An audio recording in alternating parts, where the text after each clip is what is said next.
અલ્યા એક ધાનેરામાં કે ગુજરાતમાં એક કોંગ્રેસના કાર્યકરનો વાળ વાંકો કરીને વતાડો, જો છઠ્ઠીનું ગાવડિયા કરાવી દઈએ તો અમારી જણવો વાળીને ફટક્યા જો. સરકાર કોના માટે?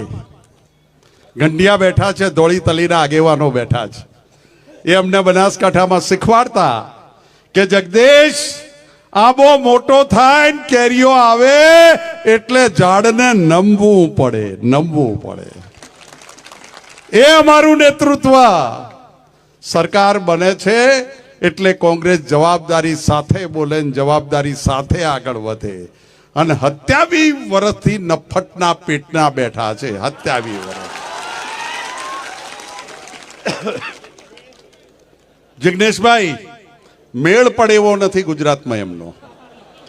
એટલે આજે મને બળદેવજી ઠાકોર અને ડોક્ટર સીજે ચાવડા સાહેબે હમણાં ફોન કર્યો 10 મિનિટ પહેલા કે ગાંધીનગરની સીટો ઉપર એક પોલીસ ઇન્સ્પેક્ટર, અહીંથી સાંભળજો ના મીડિયાના લોકો, અને આ ટીવી ઉપર કે કેમેરા ઉપર જેટલા રેકોર્ડ કરો છો એ ગુજરાતમાં સંદેશો મોકલજો દિલ્હીના દરબારને કે તમારો ગાંધીનગરનો પીઆઈ એ હાર બાળી ગયા છો તમે એટલે પોલીસનો ઉપયોગ કરો છો. તમારો પીઆઈ કે છે કોંગ્રેસના જિલ્લાના પ્રમુખ, કોંગ્રેસ છોડી દે નહીતર દુનિયા છોડાઈ દઈશ. અલ્યા એક ધાનેરામાં કે ગુજરાતમાં એક કોંગ્રેસના કાર્યકરનો વાળ વાંકો કરીને વતાડો, જો છઠ્ઠીનું ગાવડિયા કરાવી દઈએ તો અમારી જણવો વાળીને ફટક્યા જો. લોહી પીજો મારો.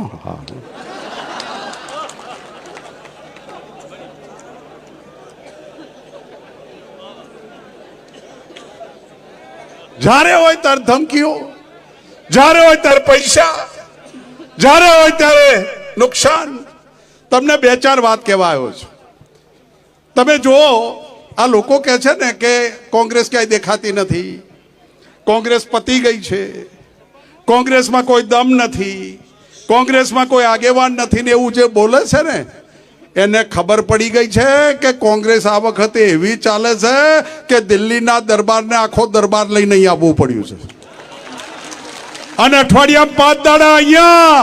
અલ્યા તમે દેશના પ્રધાનમંત્રી છો કે ગુજરાતના મુખ્યમંત્રી થવા આવ્યા છો? ગુજરાત તમને પૂછે છે. આ ચૂંટણી ગુજરાતની છે. તમારા ગુજરાત વાળાને અમારી સામે મેલો, રમી લઈશું. અલ્યા તમારે આવવું હોય તો તમે પણ આવો, ખેલ ખેલી લઈશું.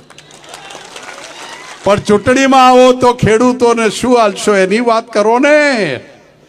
ચૂંટણીમાં આવો ત્યારે આ બહેનોને ગેસના બાટલા 1200 પહોંચ્યા, એ 400 આલવાની વાત કરો ને. ખેડૂતમાં, વિદ્યાર્થીઓમાં, આરોગ્યમાં, શિક્ષણમાં તમે શું કરશો એવી વાતો કરીને મત માગો તો આનંદ થાય અને તમારા મોઢા ધાનેરા મેઠા કરાવશે. પણ કોંગ્રેસને મત આલ્યો જોવા જેવી થશે. શું જોવા જેવી થશે ભાઈ? કોંગ્રેસને મત આલો તારી દુકાન કાલથી બંધ, કોંગ્રેસને મત આલશો પાણી નહીં મળે, કોંગ્રેસને મત આલો છો રોડ નહીં થાય, કોંગ્રેસને મત આલો છો ગાડી નહીં ફરે, ફેરવવી જ નહીં. જિગ્નેશ મેવાણી, 4 દાડા જેટલું નુકસાન થાય એટલું વેઠી લો. 27 વર્ષની ભૂખ ભાગી નાખીશું, ભૂખ ભાગી નાખીશું. અને ગુજરાત પ્રદેશ કોંગ્રેસ સમિતિ અહીંથી જાહેરાત કરે છે કે સરકાર બને. પાછો ભાનમાં બોલું છું હો.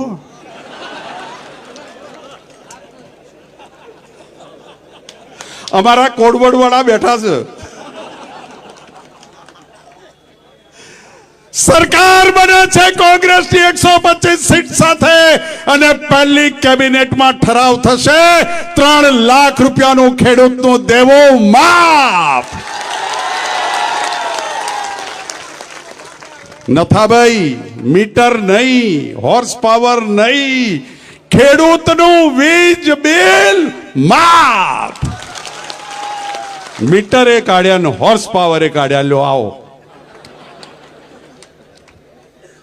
અહીં તમારામાંથી સરકારી નોકરીઓની તૈયારી કરતા મોટિયાડા બેઠા હશે. પરીક્ષા, પોલીસ, ક્લાર્ક, તલાટી કરે છે કે નહીં કોઈ તૈયારી? શું દશા કરી તમારી મારા બેટે? પરીક્ષા આલીન ઘેર આયા નહીં, ટીવીમાં આવ્યું નહીં, પેપર ફૂટ્યું. એક પેપર નહીં. શું કહે છે આ ભાજપ વાળા? સમજો, એક પેપર નહીં, 30 પેપર ફોડ્યા. શું કહે છે તમને? આપ બેઠા છે એમાંથી કોઈને પોલીસ વાળો નહીં બનવા દઉં. આ બેઠા છે એમાં કોઈને તલાટી નહીં બનવા દઉં. આ બેઠા છે એમાંથી કોઈ દીકરીને આંગણવાડી કે શિક્ષિકા નહીં બનવા દઉં.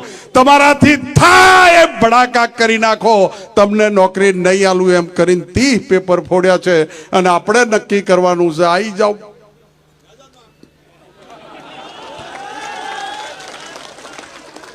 તમે અમારા પેપર ફોડ્યા.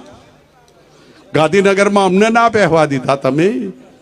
તમે અમને ઉપવાસ ના કરવા દીધા. તમે આંદોલન ના કરવા દીધા. અને ચૂંટણીમાં તમે અમારા ગામમાં આવો છો, અમારા વાહમાં આવો છો, અમારા શહેરમાં આવો છો. તમારો મેળ હવે પડશે નહીં. તમે દૂધ ભરાવતો જિલ્લો છે. આ તો શ્વેત ક્રાંતિ બેઠી થઈ છે. અહીંથી પશુપાલન ને ખેતીમાં જેટલી રોજીરોટી છે એટલી દુનિયામાં ક્યાંય રોજીરોટી નથી.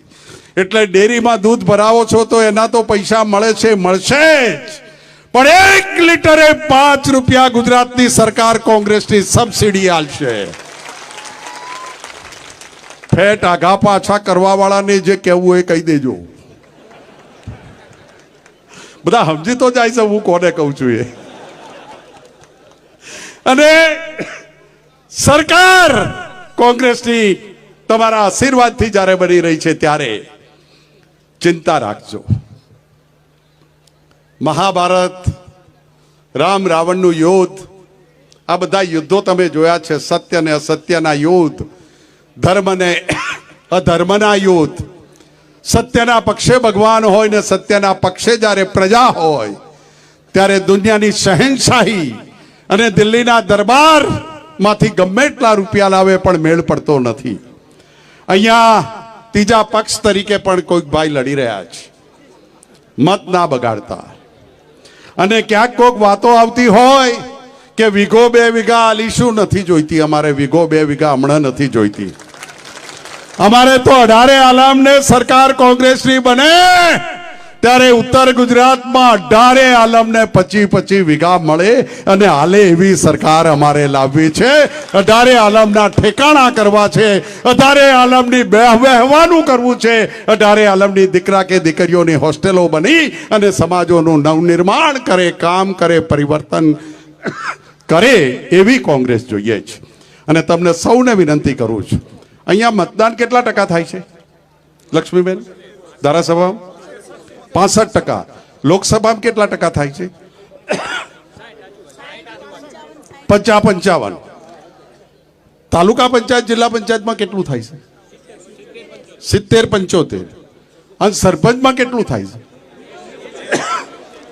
આ સરપંચની તમારી ચૂંટણી આવે છે એટલે 90-95. અને નથાભાઈનો વારો આવે ત્યારે 60-65 ચમ.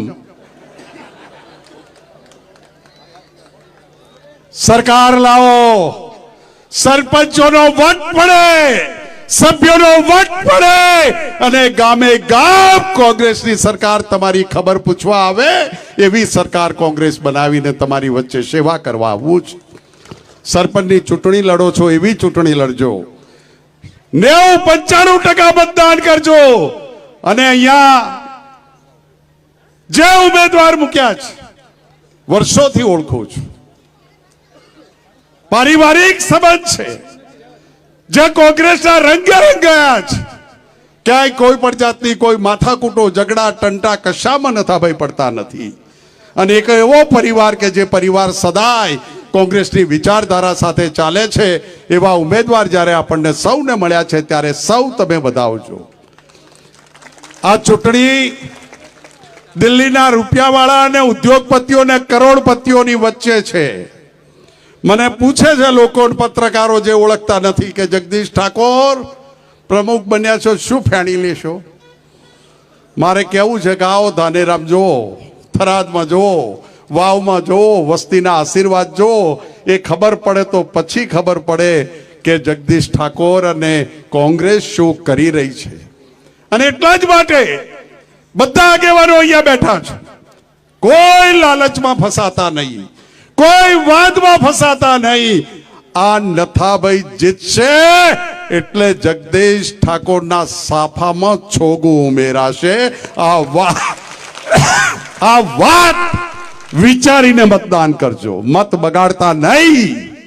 અને 125 સીટો જ્યારે આવવાની પ્રજાએ નક્કી કરી છે આપવાની, ત્યારે બનાસકાંઠાની 99 મારો જગનેશ.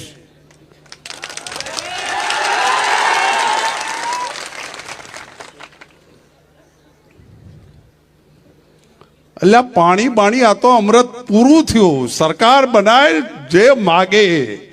ધાનેરા માગતા થાકે અને કોંગ્રેસ આપતા નહીં થાકે, આ જાહેરાત કરે છે.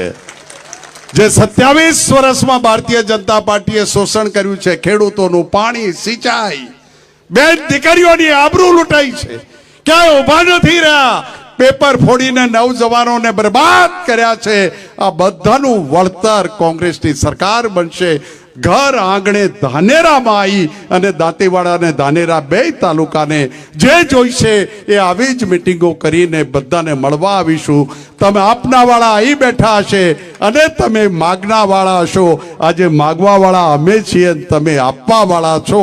આ બદલાઈ જાય સરકાર આવે એટલે. એ જ વિનંતી સાથે જિગ્નેશભાઈ અને આગેવાનો બોલીને ઉભા ના થાય અને રજા ના લે અને આભાર વિધિ ના થાય, એમાં કોઈ ઊભા થતા નહીં. મારે હેલિકોપ્ટરમાં ખડગે સાહેબનું સ્વાગત કરવા જવું છે. સ્ટેજમાંથી એકેય જણ મને વળાવવાય ના આવતા, અહીં બેહી રહો. અને એ એટલા માટે જ કે વાતો કરવા માટે આવ્યા છે, આપણી નેતૃત્વ કરે છે આખા રાજ્યમાં, દેશમાં. એ નેતાઓ આપણને મળવા માટે આવ્યા છે, સંદેશો આપવા માટે આવ્યા છે. ત્યારે કાળજી રાખીને એમને સૌને સાંભળશો. આપની વચ્ચેથી વહેલા વિદાય લેવી પડે છે. ભાઈ કોઈ ના આવશો, એક જ જણ, કોઈ ઉતરશો, અમૃત કોઈ નહીં. રસ્તો ના કરશો ભાઈ, આ બાજુ ક્યાંક કરો, હું જતો રહીશ. અહીં વચ્ચે ના પાડો, ખલેલ ના બગાડો. આભાર.